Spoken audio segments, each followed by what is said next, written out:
আসসালামু আলাইকুম। আজকে রাতের খাবারে ছিল ৩ রকমের ভর্তা। ভর্তা খেতে কারই না ভালো লাগে।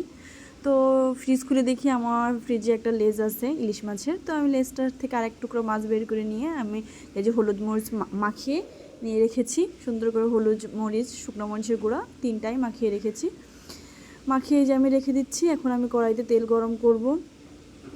আসলে আজকে রান্না করতে আমার খুবই খারাপ লাগতেছিল, তাই ভাবলাম ভর্তাই করে খাই। তো এই যে এক টুকরো লেজ থেকে আরেক টুকরো মাছ বের করে নিয়েছি। এটা এখন আমি সুন্দর করে লাল লাল করে ভেজে নেব। এটা সুন্দর করে যেহেতু ভর্তা, সেহেতু একটু সুন্দর করেই ভাজতে হয়। এটা তো আর রান্না করব না। এটা ভেজে নিয়েছি এক সুন্দর করে। এখন আমি শুকনো মরিচ দিয়ে তেলের ভিতর দিয়ে ভাজছি। আর সবথেকে বড় কথা হচ্ছে বেশি ঝাল ঝাল করেই নেব।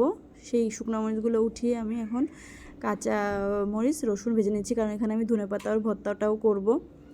এই তো আমার প্রায় ধনেপাতাটাও ভাজা শেষ। আমি এখন বেটে নিচ্ছি।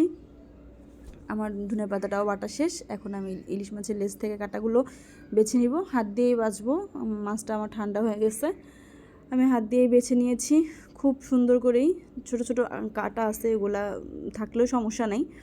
এখন আমি শুকনো মরিচগুলো হাত দিয়ে চটকিয়ে নেব, শুকনো মরিচ আর লবণ দিয়ে। তারপর আমি পেঁয়াজ কুচি, ধনেপাতা কুচি দিয়ে আবার ভালো করে চটকাবো।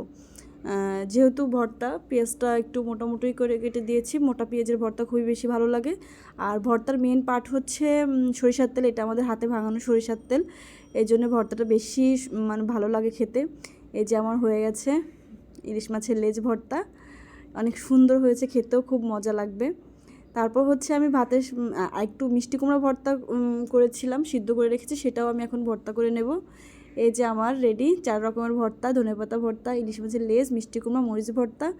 তো এই যে হচ্ছে ভর্তা দিয়ে এখন আমি খাবো। তোমাদেরও যদি ভর্তা ভালো লাগে